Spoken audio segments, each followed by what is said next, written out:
Halo semuanya, balik lagi dengan gue Dava. Jadi pada video kali ini kita akan membahas tentang pemaparan materi sebelumnya tentang sejarah politik apartheid di Afrika Selatan.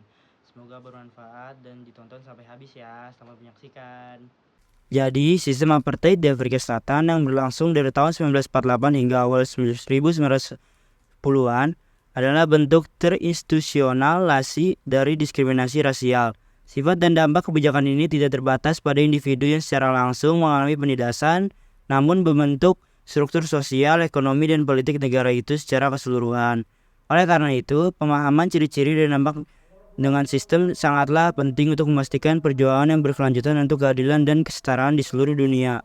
Apartheid berfokus pada klasifikasi korban berdasarkan ras. Ras kulit putih diberikan hak istimewa dan diberikan kekuasaan politik. Sementara itu, ras kulit hitam berwarna dan Asia dibatasi akses mereka ke layanan-layanan kunci seperti pendidikan dan perawatan kesehatan dan diberikan kesempatan yang buruk dalam pekerjaan. Salah satu tanda tangan apartheid adalah kepolitikan pemisahan fisik yang diberlakukan pemerintah. Pemukiman, area publik, dan bahkan sistem transportasi telah dibedakan berdasarkan ras.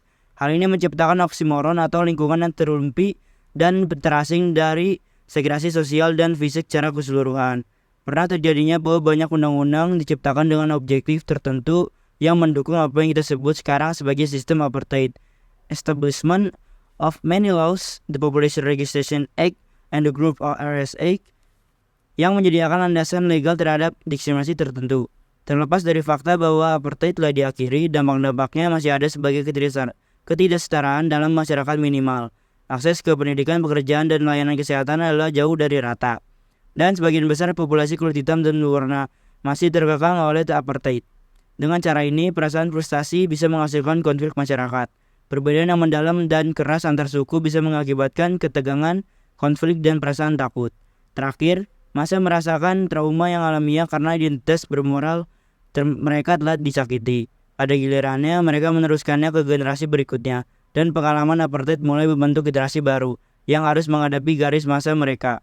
Cacat sejarah ini menghasilkan patologis yang dirasakan telah menjadi masalah sosial yang mempengaruhi setiap kehidupan orang Afrika Selatan di luar sana. Mempelajari sistem apartheid memberikan pelajaran besar tentang kejahatan rasisme dan mengapa hal itu dipraktikkan. Hal ini menunjukkan apa artinya mengadvokasi persamaan hak bagi setiap orang tanpa memandang ras atau latar belakang mereka. Dalam dunia global saat ini, di mana diskriminasi masih dilakukan dalam berbagai cara, pelajaran dari sejarah apartheid menjadi relevan. Menghargai dampak kebijakan yang diskriminatif membantu kita dalam menghilangkan ketidakadilan sosial dalam masyarakat kita.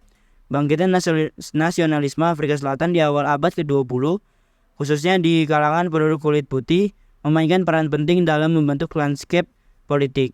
Rasa identitas nasional yang kuat di kalangan kulit putih yang dipicu oleh ketakutan akan dominasi politik kulit hitam mendorong terciptanya ideologi apartheid.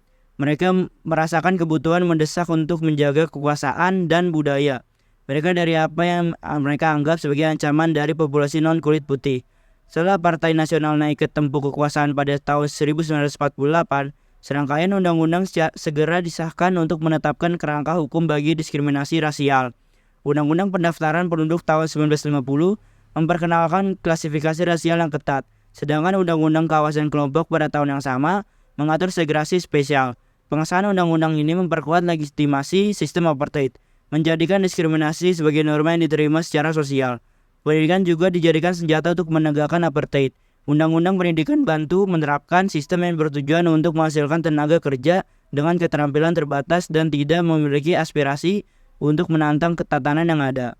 Kurikulum untuk anak-anak kulit hitam sangat berfokus pada keterampilan praktis, dengan sedikit penekanan pada pendidikan akademis yang lebih tinggi. Hal ini memberikan kontribusi signifikan terhadap pencabutan hak pilih komunitas kulit hitam dalam jangka panjang. Nah, jadi itu dia pemaparan yang sudah gue jelaskan pada video kali ini. Semoga bermanfaat bagi kalian semua yang sudah menonton. Sampai ketemu di video selanjutnya. Dadah.